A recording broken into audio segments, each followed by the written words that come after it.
Welcome to this public program hosted by the PoliTALK Student Discussion Group. My name is Stephanie McFeeters, and I'm one of 2 PoliTALK student leaders this term. It's my pleasure to introduce tonight's speaker, Mr. Bill Beach. As director of the Heritage Foundation's Center for Data Analysis, Mr. Beach is the think tank's chief number cruncher. He oversees original statistical research on taxes, Social Security, energy, crime, education, trade, and a host of other issues.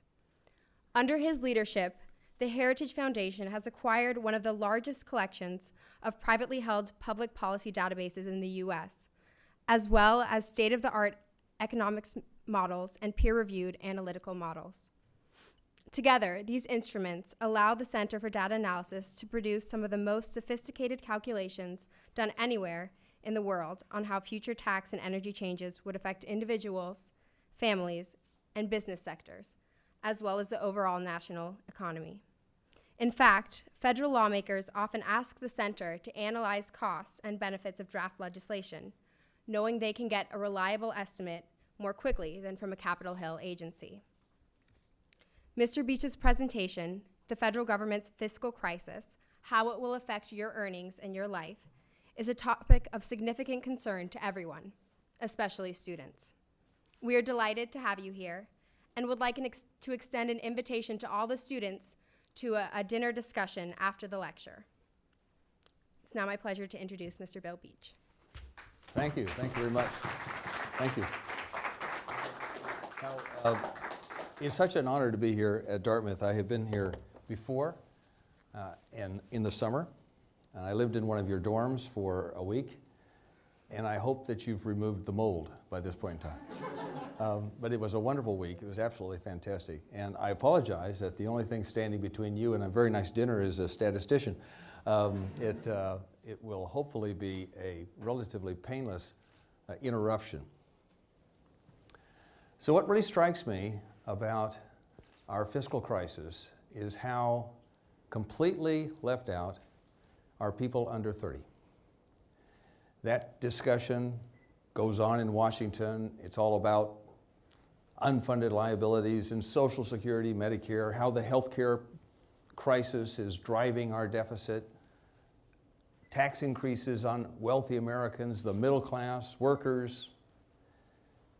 And what we don't hear a lot about is how this crisis will affect those who are under the age of 30. We began a campaign a couple of years ago to rectify that, but so many lectures you can give. Because short of like bubonic plague and thermonuclear war, I can't think of anything that will affect your lives as much as that. If you're a grandparent, I speak a lot to audiences above the age of 65. You have grandchildren, you have grandnieces and nephews, you know someone in this generation. It affects you too. Not so much that it affects your life as it affects your legacy. If you're a boomer like me, you go around guilty. Because the spending of my generation is very much at issue here. We're going to go through the facts and the implications of the largest single intergenerational sovereign debt transfer in the history of the world, not just in numbers, but as a percent of our productive economy. And by the end of this lecture, we should have at least an appreciation of how it directly affects your life. Where we're going to go in this path, we're going to start with numbers, unfortunately. We're going to go down and ultimately talk about raising a family. And for those of you in this audience who are under the age of 30 or unmarried, the implications of having this much debt and the slowness in the economy on that most important thing, which is your own investment in your life, your family, and so forth. So let's get rolling, because we have get rolling, and I hit the wrong button. This is going to be good. So we're going to be talking about federal debt tonight. This is sometimes called the national debt. It's sometimes called the sovereign debt. I'll probably call it all three, but it really is the same debt that we're talking about. This is the debt that either the federal government owes the public that owns the debt, That's called publicly owned debt. Or I may use the term gross debt, and I will in just a minute, in fact. That is the sum of two debts, the debt owed the public, publicly owned debt, and the debt that the general fund of the government owes the entitlement funds. You know, what's happening and has been happening is that Social Security's revenues, Medicare's revenues, in excess of their outlays, has been loaned over the years to the general fund of the United States to fund the purchases of all the other things the federal government buys. And in exchange for that loan, the Treasury of the United States has issued a non-marketable security. Any of you buy securities? If you hear the word non-marketable, you run the other way, right? This is a special security Treasury Note G, and it is the IOU of the general fund to the trust funds of Social Security and Medicare, technically the trustees of Medicare. When we add that debt plus the general fund debt together, we get the gross debt of the United States. Just some necessary language as we're going through this. Well, these numbers are, I've got a pointer, a really cool pointer. These numbers are pretty big. We want to start here. Well, no, let's see. Well, we'll start here. We've had a lot of spending. Now, one thing I want to establish right at the beginning of this lecture, it is my view that the Republicans and the Democrats are equally responsible for this problem. So I'm not going to be hitting President Obama or hitting Governor Romney unnecessarily strongly one way or the other. That's what I'm trying to say. Because after all, the Republicans had the entire government, right, from 2001 to 2006, and made the matters worse in Medicare by passing Part D. In my view, made the matters worse by not reforming the tax code, and certainly could have done something on Social Security. Now they'll say it wasn't their fault. But then the Democrats have had the government, they'll say it's not their fault either. So I say it's both their faults. So here we've had some major spending items that have occurred since 2008. We had a continuation of President Bush's policy of bailing out of Wall Street. We've had, as you know, a huge debate about this, but the price tag is fairly enormous, about $500 billion having been spent in that bailout. We had a bailout of Detroit. We spent about $80 billion. Some of that money is coming back, but some of it remains borrowed. We even enacted two large economic stimulus bills, and 1.1 trillion and counting is the outlay there. And we have passed comprehensive health care reform that was supposed to be $987 billion in spending over a 10-year period. But as you know, I know everybody in this room reads the Congressional Budget Office reports. You should. cbo.gov, go there. Just a few weeks ago, they increased the price tag on that. And so that is now worse than it was before.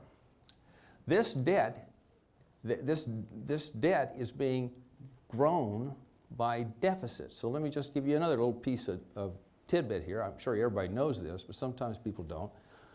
The deficit of the federal government, and of any government, is the excess of spending over their revenues. So they get $100 million in revenues, they spend $200 million, and they have $100 million in deficit. Each year's deficit has to be borrowed from somebody. I did get a letter from a lady who heard me on C-SPAN. I was on C-SPAN. You probably didn't see me. I hope you didn't. And was on for a full hour in this intense interrogation you get on C-SPAN. What do you think, and I don't mean to say anything about this, but what do you think about toast? So, all right, my wife says I don't have a sense of humor. I should never tell a joke. So it's up to you if you want to laugh or not. That's fine. So I got this long 3-page letter about how the government does not actually borrow money. They simply print it. Okay. That may be the view out here. But in point of fact, they borrow it. So the successive borrowings on the deficit add to the debt, and we get a higher debt. And we have tremendous, tremendous debt. Right now, if you take the gross debt of the federal government, the gross debt is equal to the size of the entire economy of the United States. If you take the publicly held debt, which is the smaller debt concept, that debt relative to the size of our economy is now above 70%. So for those of you who are taking notes tonight, here's my first major point. When any government's debt rises above 70%, the size of that government's economy, the economy in which that government resides, no government since 1802, no economy since 1802 has achieved its potential. I'll say that another way. When the publicly held debt gets above 70% the size of the economy, every economy has slowed below its potential. First major point, because that's very relevant to where we're going to end up tonight. So if you're under the age of 40, revenues are not keeping up with outlays. This is a moment of spiritual relief from what we're going to be talking about this evening. This is actually the baby, 1-year-old Ben Bluey. Ben is the child of 2 of the employees at Heritage. And Ben is obviously not worried about the debt in this particular thing. He's worried about his bird bath or whatever that is. I'm not sure if those of you who have recent children will be able to identify that device in front of him. But it's clearly delightful. Ben is 1 year old. When he's 80 years old, he'll be in retirement, we think. Though I will submit to you that retirement also might disappear as a concept because of the degree to which earnings and thus savings will slow across baby Ben's life. So keep in mind baby Ben, we'll be talking about him also later. So here are some of the numbers. Total debt has grown from 11.4 trillion in 2011 to an expected $23 trillion in the year 2022. Now these numbers are actually now in need of revision because the deficit for fiscal year 2012 is coming in slightly above where these numbers were supposed to be. These numbers, by the way, I don't have the footnote here, but they're all from the Congressional Budget Office.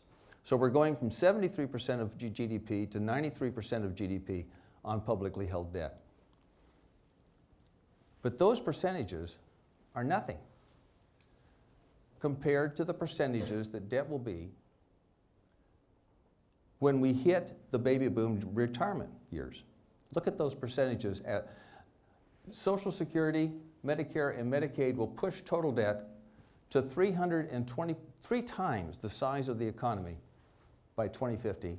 And when baby Ben retires in 2083, to 7.5 times the size of the economy.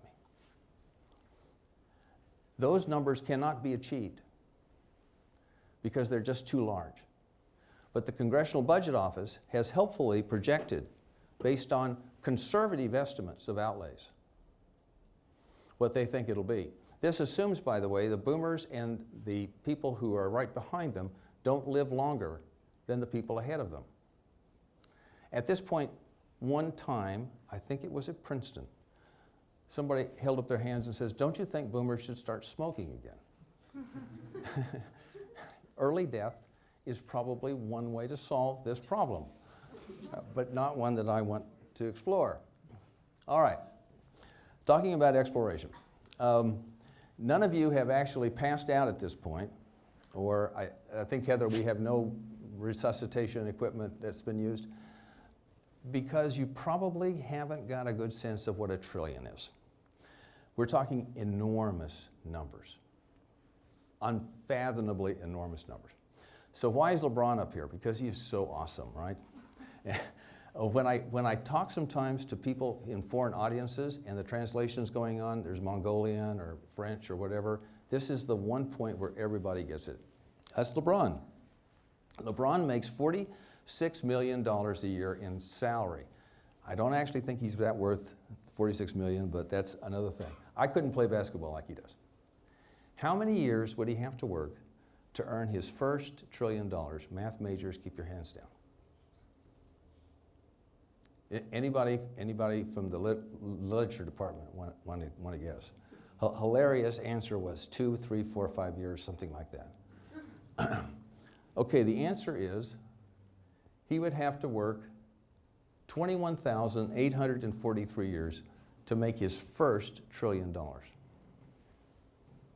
Highest paid sports star, $46 million a year. He has to work 22,000 years to get his first $1 trillion. Here's some other ways to think of a trillion. Here is how many zeros you would have to write on your check. By the way, I have a $1 trillion note from Uganda on my desk, and it actually has all these zeros on it. The average lifespan in the United States is 2.4 billion seconds. That's not even getting close to a trillion. 1 billion seconds ago was 79. 1 trillion seconds ago was 29,700. For those of you old enough, you'll get this when Raquel Welch walked the earth, right? I mean, okay, you don't get that at all. An old movie star from the era of the silent movies, right? So a long, long time ago, a trillion is an enormous amount, and we're looking at currently having gross debt of 16 trillion. It just boggles the mind. Now, we are a big economy. Some people would say, well, we can grow ourselves out of this. Remember, what was my first major point? No economy since 1802 has achieved its potential once its publicly held debt got above 70%, the size of its economy. No economy. We may be the exception. Our economy is currently burdened with a publicly held debt above 70%. Are we growing at our potential? Okay, guess we're not. So let's look at some of the projections. Here is the projection that's done by the Office of Management and Budget of the White House and the Congressional Budget Office. These are historical numbers, and then this number up here represents the path of spending of the federal government as embodied in President Obama's latest budget. So what we're looking at here are two things. I'd like to direct your attention first to the blue line. This is the debt as a percent of GDP. You'll notice that from 1980 through about 2010, we were right at or below this 40% line, which I've drawn in there to indicate to you what is the consensus percentage debt burden in the economy that does not appear to affect economic activity. I'm not standing before you saying we ought to get rid of the federal debt. It's there for a reason, right? We build things. We borrow for a better future. And so this is okay.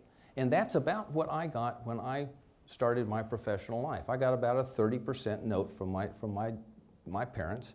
Here's your part of the federal debt. Okay, that's fine.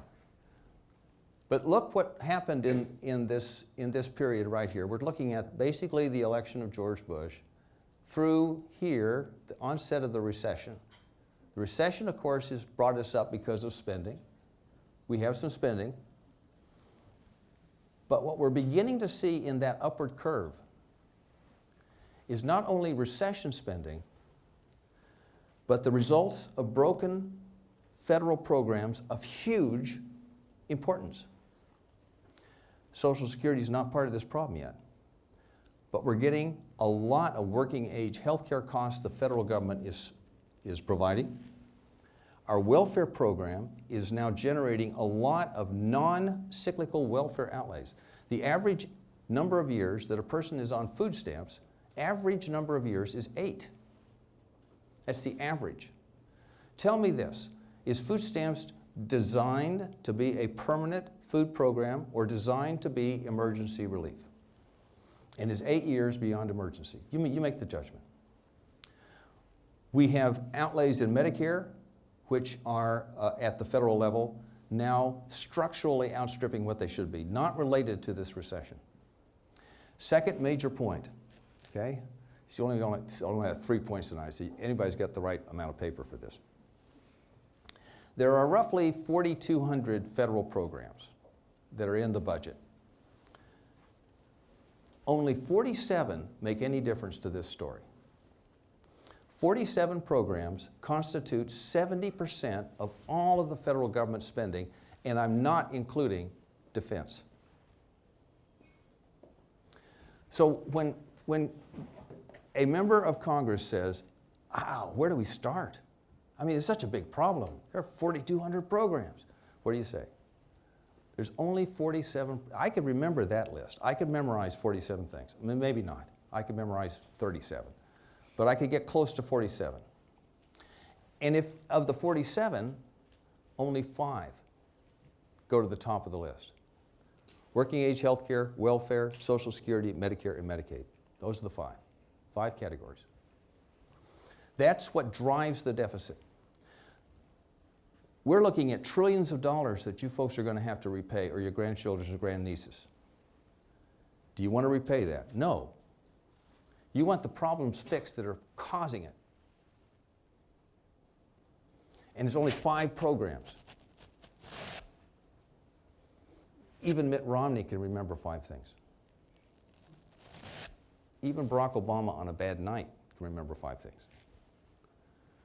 There's no excuse for inaction. If we don't do this, look at these projections. These are these are the numbers that Congress looks at. This is Congressional Budget Office, Office of Management and Budget. These numbers are in front of the decision makers in Washington, and what are they doing? They're putting 8 legislative days after the November election, 8, to fix the problem that affects your generation. If that doesn't outrage you, well, the next slide will. Okay, so here's the highest debt has ever been as a percent of GDP. That was when we were fighting Tojo, Mussolini, and the other guy, right? The one with the mustache, Hitler. 108%. Then it declined. Here's the war on terrorism, kind of look what the CBO believes will be our projection. By the time we get to 2050, is anybody in the room who is 20 years old? Okay, how old will you be in 2050? 50. This is why I'm not a math major. Yeah, that's good. But that's the point, see? It's within your lifetime. This is not a projection beyond your lifetime. This is your lifetime. Between your 20th birthday and your 50th birthday is 30 of the 45 productive years you have in the workforce. And this is the context of that. Rather than this is when I was 25 to 30. I'm not going back to World War II. Close. Right in here. Would that be better than the other one? Yeah. It has to be fixed. Now, let's just take a look at deficits. People say, well, if debt of 40% is okay, what's my benchmark on deficits? When do I throw the bums out? This is the historical, you see the dotted line? It's roughly a 3% deficit is okay. That generates roughly a 40% debt. So when the deficits are 3% of GDP, again, 3% the size of the economy, and debt's 40% the size of the economy, we're probably okay. We may have problems, but we don't need to be concerned so much about debt. And here is when we had a nice little surplus. We'll see who did that in a moment. And here is kind of where we are. That's too bad. These projections, by the way, expected economic recovery after 2010. That's why the debt falls. I have to revise this chart. And then here's what CBO and OMB believes. By 2084, when Baby Ben retires, the annual deficits are 61% the size of the economy. Now that's simply unsustainable. You can't have deficits that large. Again, these are numbers we're not making up because we're a think tank in Washington. These are from the Congressional Budget Office and the Office of Management and Budget in the White House. These are numbers that all the policymakers know about. These are not secrets, except they don't talk to you about it. Now here, once I gave a speech to 35 really cool Mongolian business people. We have an international program. And this was the chart. They all knew these people. And I asked them, as I'll ask you, who is the one that had the lowest average deficit during his time in office? Wow. This is the one that causes the nice pain for the Republicans. There it is right there. These are the average deficits for each of the presidents. This average right here assumes a second term. So we're just assuming that the continuation of his current policies. 8.3%. So you can see that most of the presidents make the mark, right? The mark is 3%. Even George Bush kind of made the mark. Ford kind of, but Bush and Reagan here now fighting, maybe they'll say, well, that's because we were destroying the Soviet Union. We were at war. All right, well that could be, but you know, this is getting outside of the realm of necessity. Now, here's what we need to kind of also focus on. Remember, the 47 programs are what you have to worry about. Most of those are what we call mandatory programs. Not only in the so-called entitlements, which by the way I think is a really bad term, but Social Security, Medicare, and Medicaid, but the welfare programs, the mandatory spending programs, the federal pension programs, the health care program for the military, the programs that are on table 1.6 of Chapter 2 of the CBO report of June, where you can get all the list of the mandatory programs. And these are the programs that have been growing the most rapidly. Look at the slope or the inclination of this line compared to the slope of the discretionary budget. The discretionary budget is where you find defense, education, all those things that Congress annually votes on. They don't actually vote on these programs here. These are on sort of automatic pilot. They have their own formulas, and Congress is forced to appropriate certain amounts into the mandatory programs. And they've been going up very rapidly. Okay, so debt always has to be repaid. That's the bad thing about this. And I'm listing 4 ways that we repay our federal debt. We can raise taxes. Wow. We can lower spending. We can inflate our way out of the debt. Governments have done that. What they do is say they have $100 billion of debt. They just print an extra $100 billion in paper and pay off the debt. Well, that means that we usually get some inflation out of that because more money is in circulation.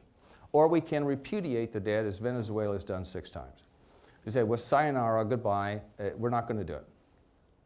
Which way do you think Congress is going to choose to do this? How many say debt repudiation? Oh, good. How many say inflation?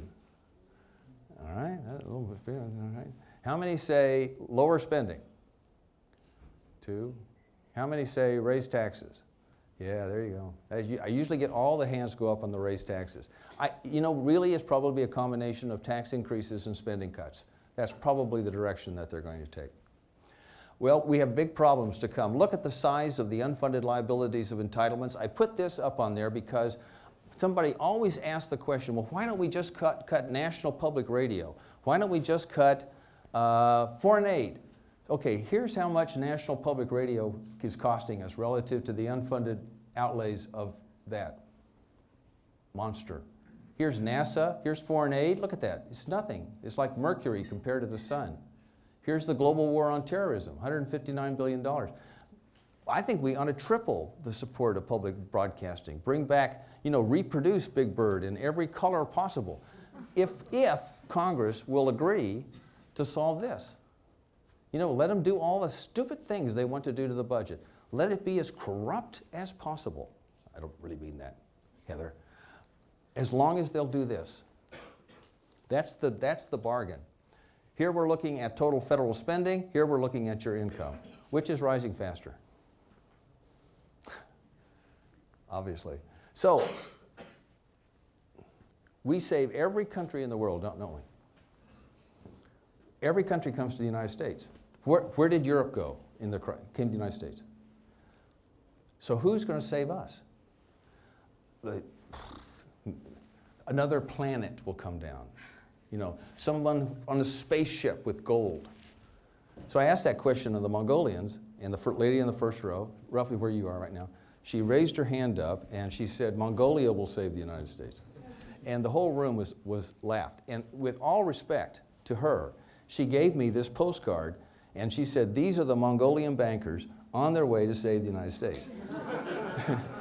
I really like the guy with the ear flaps. He's my favorite.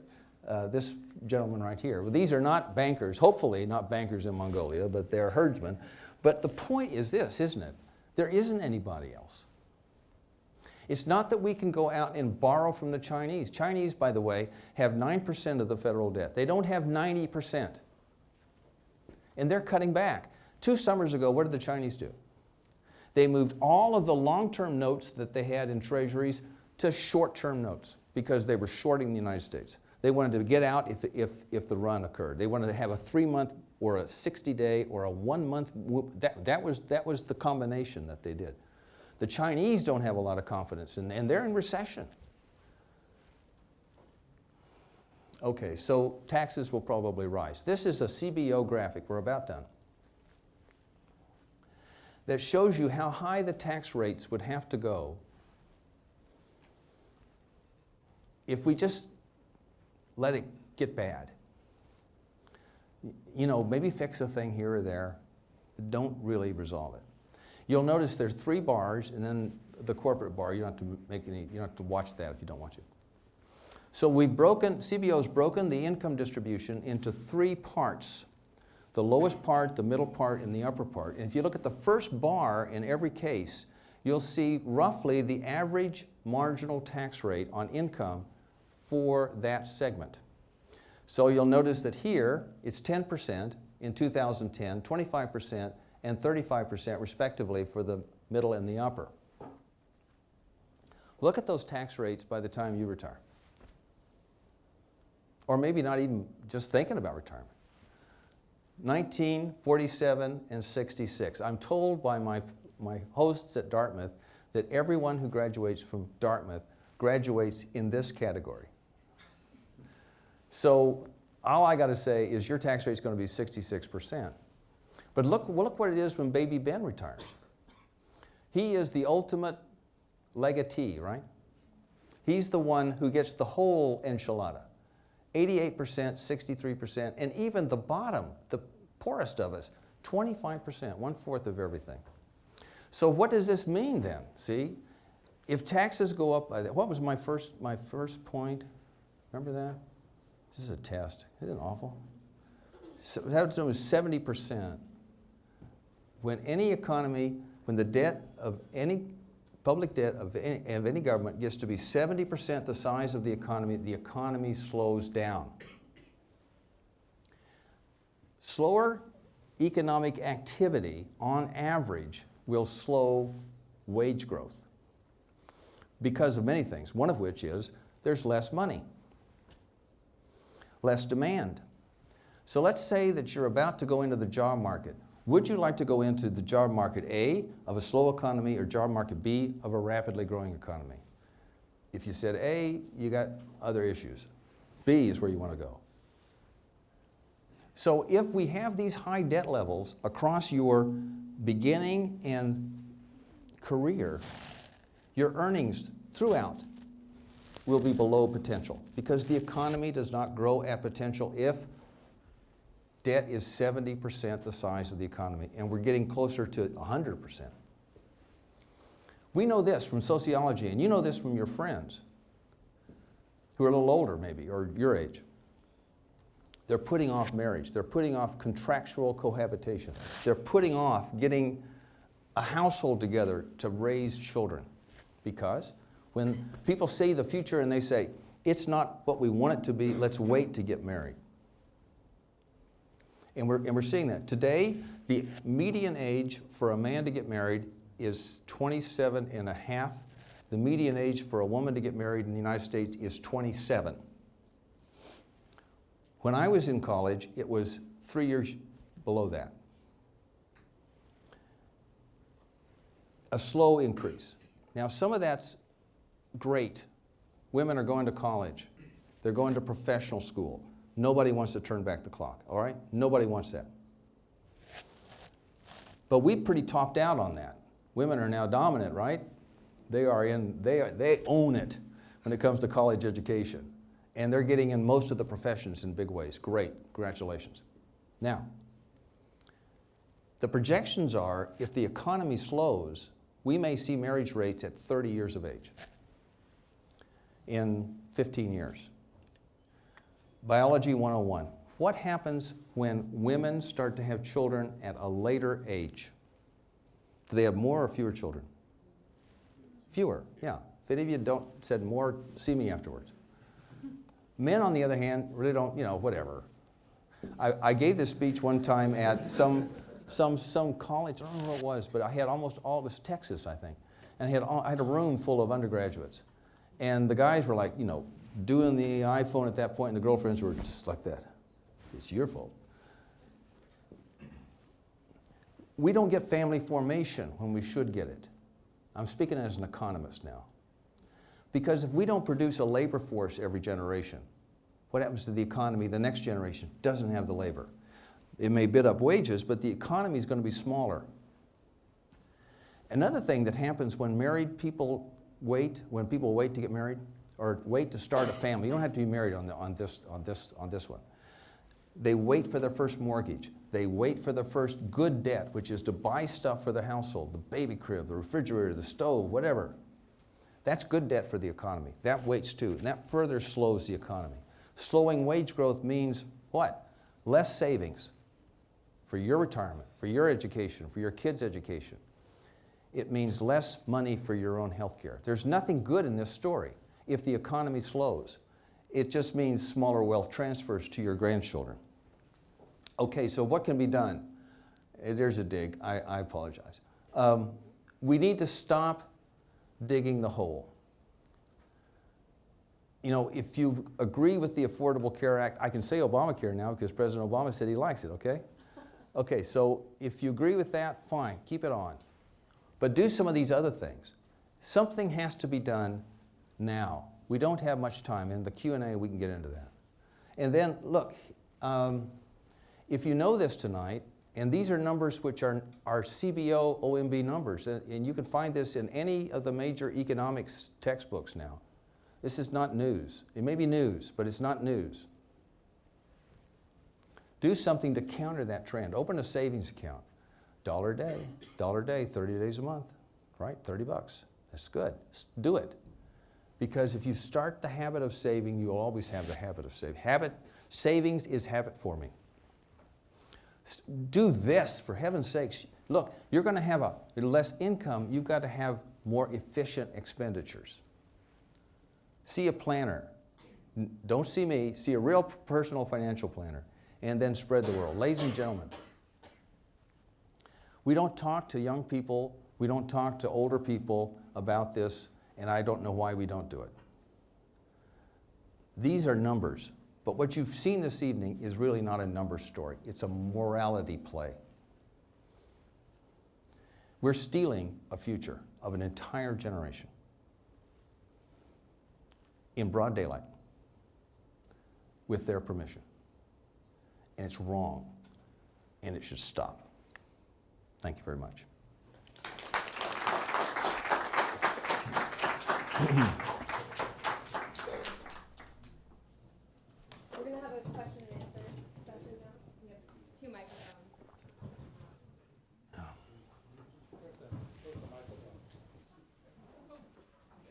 All right, since 1802, we've had this a history of economies that didn't make it after. Okay, since 1802, All right. you have a history of economies where you have this database where they didn't make it. What happened to them? Did they collapse? Did they recover? Was there a social revolution? What was the story after that? Well, Are it's they sort of- still flat on their back? Yeah, it's sort of all of the above. Let me refer you to a Foreign Affairs article of October 2011. You all know Foreign Affairs, pretty famous magazine. It's by Niall Ferguson, who is a very fine writer of financial matters. If you've read his History of Money or seen the PBS show, you know he's really a great communicator. And what Niall did, he's also a Harvard professor, whatever. What Niall did is he went through financial crises, Rome, Great Britain, Germany, so forth and so on, and kind of gave you a history. Okay, what happened? They all these collapses of these great countries and empires began as financial crises. And so in some cases, they just went completely down. Rome, for example. It was spending too much, its revenue base was very poor, and it was out of control spending.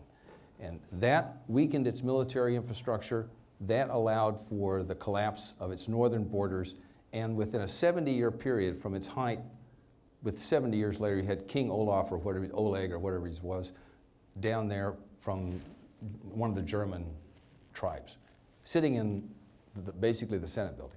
Others, like Great Britain, have gone through their financial crises, high debt, have fixed themselves by scraping out their public policies and changing course. And they've done that twice. They did that after the Napoleonic Wars. They did that at the end of the 19th century.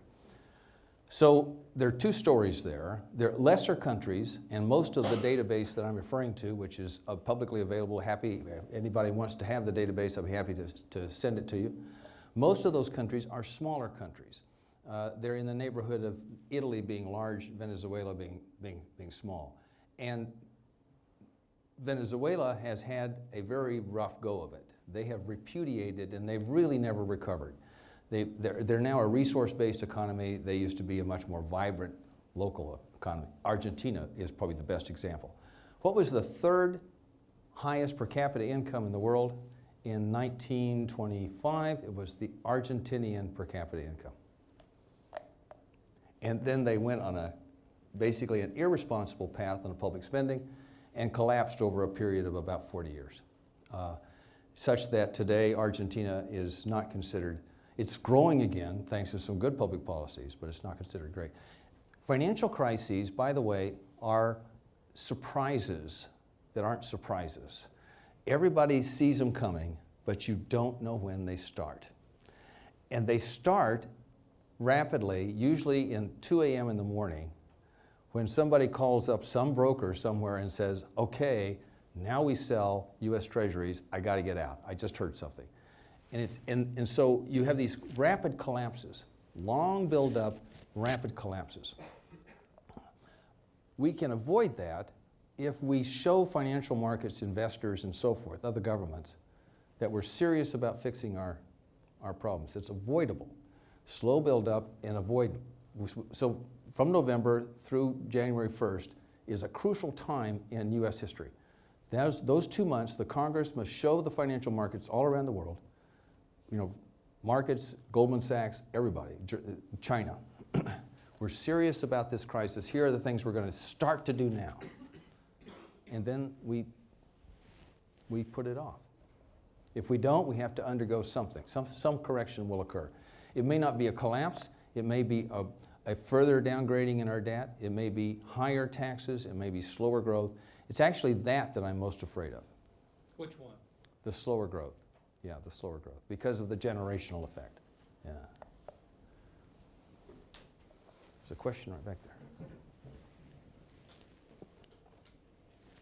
So we've talked about diagnoses tonight, and we know what the disease is. Let's talk about cures for a bit. We need to transform Medicaid, Medicare.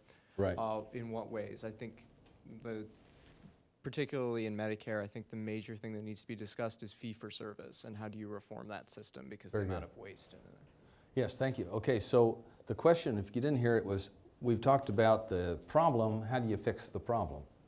And what do you do with the big drivers of the problem? So let me put a plug in here for our Heritage product. We're a full-service think tank. So what we've done is we've fixed all the problems in the budget in a budget of our own called Saving the American Dream. That's the name of the pamphlet, the book. 47 pages, available at www.heritage.org. So you can go there and read exactly what we would do to solve the problem. Let's take Medicare, the big problem. So I'll start with the worst one. Medicare and Social Security were designed, Medicare, Social Security in 1935, Social Security in 1935, and Medicare in 1964, 65, 66, when it was basically structured. They were designed to make sure that low-income retirees were not living, in poverty, and if they were low income, had health care. Now, what did I just say? Low income, low income, low income, right? I didn't say everybody is entitled to it, even though that's the way it was structured. when we put Social Security really into practice, which was in the 1960s, a lot of people come up and tell you about 1935 worker to ratio. That's ridiculous. We didn't have any retirees on the program until the beginning of the 1950s, basically. But by the 1960s, we had roughly 5.5 workers for every retiree. We had a highly sustainable system. Again, no worker was investing in their own retirement. They were paying taxes so that current retirees had scheduled benefits. But if FDR said, I'm going to sell this thing to the Congress by putting together a trust fund so that people will have the sense that it operates like a pension or a savings account. But it doesn't. It was never intended to do that. It's a transfer, it's a tax system that transfers income from workers to retirees. Nobody has paid for Social Security. Nobody. You can't physically pay for it, ever. You do not invest in it. It is not a savings account. This makes the brain melt. But that's the start of reforming it. That's the start. Nobody paid for Medicare. Again, it's a transfer system.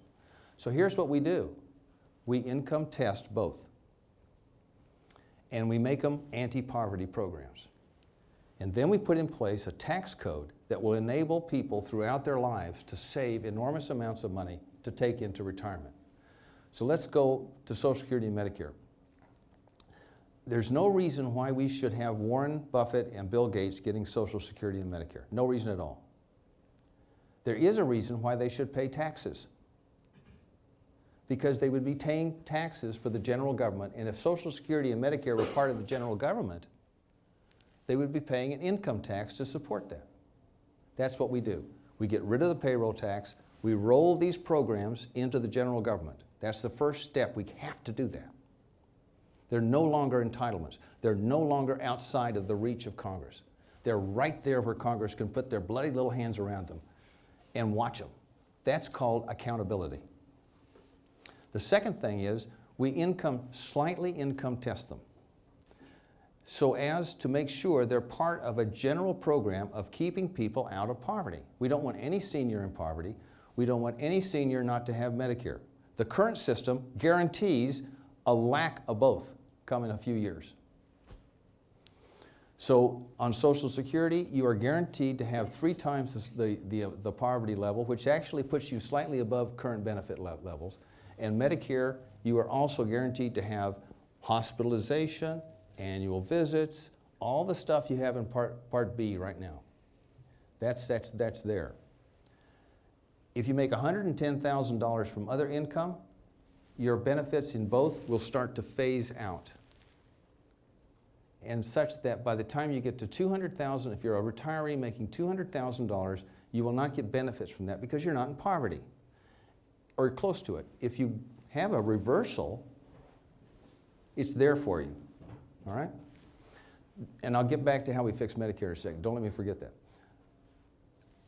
So the essential part of this is our tax plan.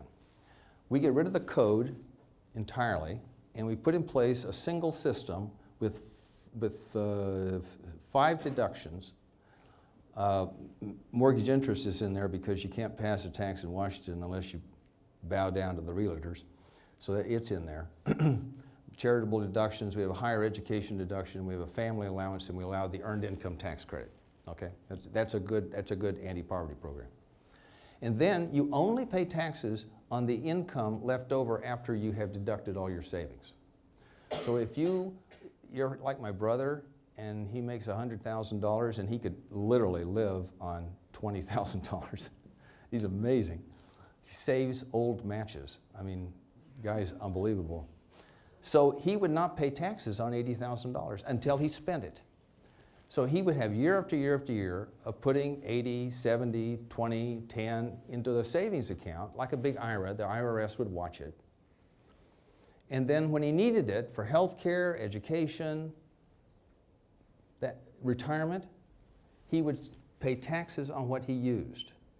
But imagine the amount of money that we're now moving into retirement. So we think we would have even fewer people on Social Security. On Medicare, We want you to take long-term care into retirement. If you buy an insurance policy for long-term care, you should take it into retirement. You should have it. If you are buying a working age health care and you like it and it's really good, now remember, we're getting rid of the employer-based health care system here in a second. I'm going to put that on you too. You should have it in retirement. In addition to the Medicare anti-poverty program, which will be supplemental. We want people to start to take things into retirement. More accountability, more personal responsibility. Every retiree will get $7,000 or $8,000 to start with to shop around for all the rest of their insurance. And we'll start with 10 programs the government will certify. We want to bring competition not only to retired health care, but to working age health care. Your question wasn't on that, but we have a very aggressive working age health care built on some of the principles of the Affordable Care Act, but bringing competition in. Everywhere competition comes in, even in complex things like health care, I think, you have seen prices go down. But without competition, prices go up. And right now, the only customer in health care is the insurance company. I had a big operation one time, wanted to take out this part of the body and replace it or something. And you know, I was trying to find out, I'm an economist, I said, well, how much does that sheet cost? Nobody ever asked them that sort of thing, you know. How much does that needle cost? Because I was going to get billed, I wasn't going to get billed for it, but my insurance company was. No idea. Turned out like sheets, bedding, all that stuff is hundreds of dollars a day that insurance companies are willing to pay. I sure as heck wouldn't have paid that. I said, take the sheets off. I'll bring sheets from home. You know, you can put them in your oven or whatever you do to make them clean. So the long and the short of it is we really changed Social Security and Medicare, and we think we have preserved it as a consequence. Remember, its initial thing was to be a part of a system of personal savings, savings from your place of work, and then public assistance. Three-legged stool. And we're restoring that three-legged stool in our plan. But you know, you could go many different ways. There's lots of ways to fix it. I once had this congressman from Georgia just throw his hands up and said, this is so complicated, we cannot possibly do this. That was Medicare reform, Social Security reform. And I said, well look, Social Security is like walking through a door, reforming it. That's simple. Walk into the room. When you're in the room, that's Medicare. That's complicated. So let's get something going. It's a long answer, but did I get to your point? Okay. Question here? Hi, I would like to ask two questions. The first is that how would you see the globalization impact on this kind of American economic growth in the future? Because right. Because of this kind of globalization, some of the job or industries will never come back to the United States, no matter how President Obama tried to increase this kind of export. And then the second question will be, what do you see about the possibility of collapse in the U.S. Treasury bond markets? And if it happens, what will be the consequence? Okay. Thank you. Those are two very good questions.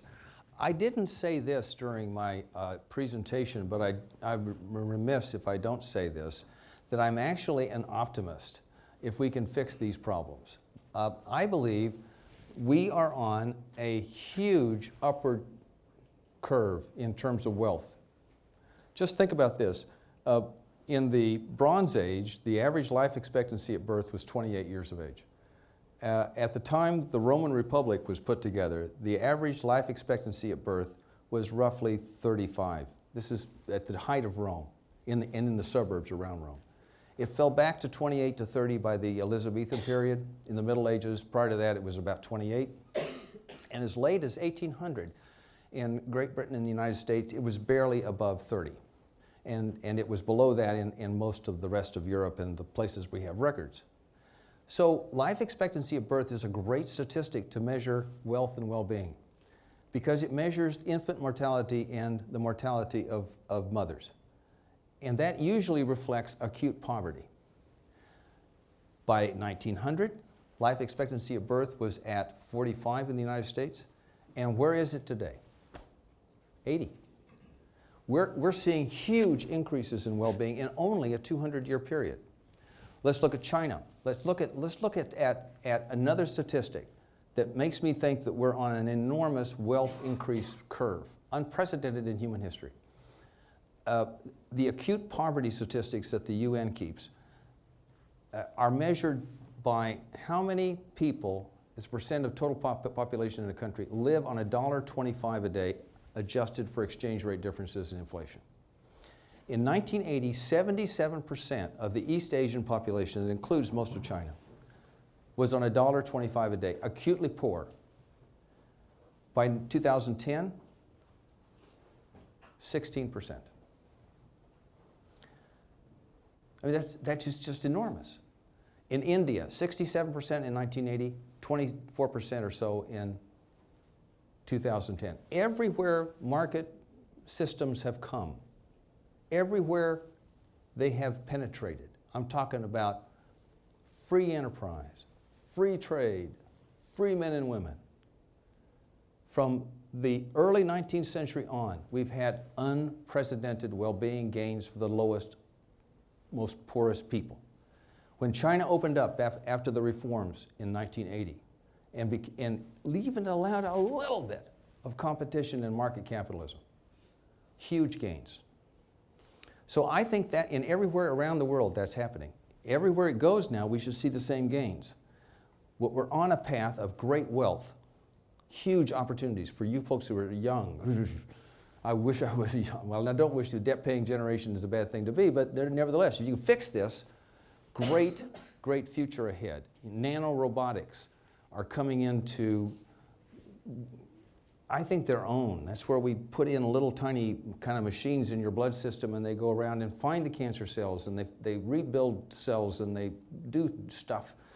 You know, we could actually be, if you're under 25 today, when I read, you could actually be seeing years added to your life as nanorobotics and nanotherapy comes into play over the next 50 years, such that life expectancy could, for you at, say, 65, could be another 50 years or 60 years, which would be huge for us because you would work longer, right? Because you owe this debt to repay. So I think there's huge promise. So globalization is part of this. Globalization occurs because market capitalism is occurring around the world. More people are competing. More people are living longer, better educated. As long as there's market capitalism, market enterprise systems flowing around, we're a better world population. People who stand against globalization stand against that. And it forces us to learn how to be more competitive, forces US. So it is an unmitigated good. With respect to the collapse of treasuries, if that occurred, it would have a bad effect, of course. It would make the situation I've just much worse. But on the other hand, it would force Congress to act. So maybe it would be much better in the end. I don't know. But for a while, it would be bad. I actually think if I was buying sovereign debt today, I would learn how to buy Brazilian and Canadian debt.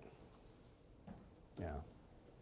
I don't think it's really hard to buy Brazilian debt, but who understands the Canadians, right? I'm sorry. Well, we have maybe one more question, if there's a question. Yes, ma'am. Obviously, the focus of your talk has been on the national and the macro. But this particular generation, 30 and under, is facing tremendous, significant school debt. Yeah, And right. that debt is, Right. That's obviously an individual problem. Yeah. So I may not be able to save because I'm paying off school debt and all. How do you think that impacts? Yeah, that's a great problem right now. And it's an odd and ironic thing. This may be the last generation to actually face school debt like that. I think higher education is about to go the way of newspapers. You know, we won't be in rooms like this. This is really an antique way of doing this, right? By the way, you remember the academic cowls that they used to wear as they taught? You ever been to graduations? Okay. The PhDs have this big pocket in the back. And you've seen that, they've got the cowl, and if you look back there, there's a great big pocket. It's smaller than it used to be. Why? Because when they walked up the steps, the students would put their money in the pocket if they had a good lecture, and they paid their professors that way. So the best lecturers had the biggest and heaviest pockets with all the money and the coins in them. You could throw it in the back of the guy, you know, it'd bounce in and we'd be caught by this basket thing at the back. But we're not much different than that. High tech, they've got some, you know, microphones, we've got PowerPoint. But where education is going is to the internet. Stanford now offers a lot of its courses online degrees. George Mason just opened up an entire degree program, you know, and they have 5,000 people enrolled after 90 days in like 40 countries. So the bricks and mortar, this is going to be gone in 25 years. You'll come here for movies. Education will be continuous. You'll get certifications when you want them and need them. 4 years at a place like Dartmouth is not going to be. You're going to be in the Bahamas, whatever. I mean, who would live in Dartmouth? I mean, it's cold here, isn't it? This is where our ancient ancestors created a religious organization. What, Dartmouth was for the American Indians, wasn't it? Is that recall? Okay. So the problem is, I think, a funding problem for student debt. If in fact this is an enormous problem, then I think it really is become a public policy problem. I don't want student debt to stand in the way of a prosperous future if that's all that we have. So, you know, I think we should maybe have a GI Bill for these things. There might be a way of stretching out payments. There might be, a way of translating some of those debts into service points for people. I mean, there's got to be a creative way because this is going to be a legacy debt truly in a few years as higher education, which is rapidly going the way of the internet. Rapidly. I mean, Stanford and MIT and Harvard, they have stories that they're telling their alumni and their board people that are really very radical. So we need to come up with some solution like that. I just think that's a good point. Thank you for raising it. Well, ladies and gentlemen, thank you so much for your attention. And again, if you want to visit Heritage, please do. I am traveling with a very distinguished colleague of mine, Heather Fitzemeyer, who is our head of our Young Leaders program, and she's paying for all of my meals. So Heather has a few things to say. I think you can say it there. We can turn this on. Well, thanks again, Bill, and thanks everyone for coming. I think it's, oh yeah, we'll give Bill. Appreciate you taking time out of your busy schedule to come down here, and a big thanks to PoliTALK and the Rockefeller Center and all the students who helped us put on this great event. As Bill mentioned, I oversee our Young Leaders program at Heritage, so I have the great pleasure of doing all of our youth outreach programs. So that includes campus outreach, online outreach, and our internship program. I just wanted to end by a couple ways for all of you to stay connected about Heritage. I know there's so much going on in the policy world. So we have a couple ways that if you want to stay connected and keep reading up on the issues. I'm sure most of you are on Facebook, so if you are, you can pull out your phones and search Heritage Foundation Young Leaders Program. We put posts up there a couple times a day on a whole wide range of issues. So at Heritage, we cover not just the domestic policy, but also the foreign policy issues. So if you want to just get a little sense every day on your Facebook newsfeed of what's going on, I'd encourage you to search us, like that page. I also passed around a sign-up sheet, so if you haven't seen that, come find me. But we put out a weekly e-newsletter. So every week we kind of highlight the top things coming out, like saving the American dream, our tax policy, whatever's going on, we sort of put that all in one place. So you can get one newsletter out of Heritage and what's coming out in DC and how these issues impact you. So if you haven't signed up for that, I'd really encourage you to find that sheet. And the last big way, I'm assuming there's a couple big policy wonks or future policy wonks in the crowd. I just would encourage you to also check out our internship program. We have an alum in the crowd, Melanie. We've had a couple great Dartmouth students participate in our internship program. But it really is the best way for you to get the opportunity to come to DC and see what it's like to be a Bill Beach for the semester. About half of our interns work in policy, so you're partnered up in our Center for Data Analysis, Defense Policy, Tax Policy, Healthcare, International Trade. So you get to work on an individual department and really see what that life is like for a policy analyst. They're really intensive internships. If you're like me and more business oriented, the other half of our internship positions are in all those other awesome departments within Heritage that helps educate and spread the word on these principles. We have everything from design to marketing to IT to youth outreach, accounting for those other math nerds but who want to go into the business world. So there's a whole wide range of whatever your majors might be to get to come and work for an organization that you support. I always get asked if it's paid. Yes, it's a paid internship in DC, which is pretty exciting. And I think the other really neat part about our internship program is it's also an educational experience. We make sure to put together a lot of lectures for you, a first principles sessions where we talk about the Constitution or founding principles. We do policy lectures where Bill and all of our analysts talk. So even if you're focusing on tax policy, you get to hear from someone on defense. We do a lot of practical skills training. I know we have all these classrooms and lectures going on, but we think it's important to refine your writing, to blog, getting your resume ready, networking. We really want to equip you during your time in DC so when you enter the real world, you have those practical skills as well. And we also make it fun. We'll do trips to the Pentagon, the Capitol, to make sure that you really have that well-rounded internship experience while you're in DC. So whatever you're interested in, just finding us on Facebook or reading our newsletter, we'd just be happy for you to connect with Heritage. Both Bill and I are happy to answer any questions. And just thanks again for coming. And thanks again to the Rockefeller Center, PoliTALK, and all of you for your help tonight. Have a good night.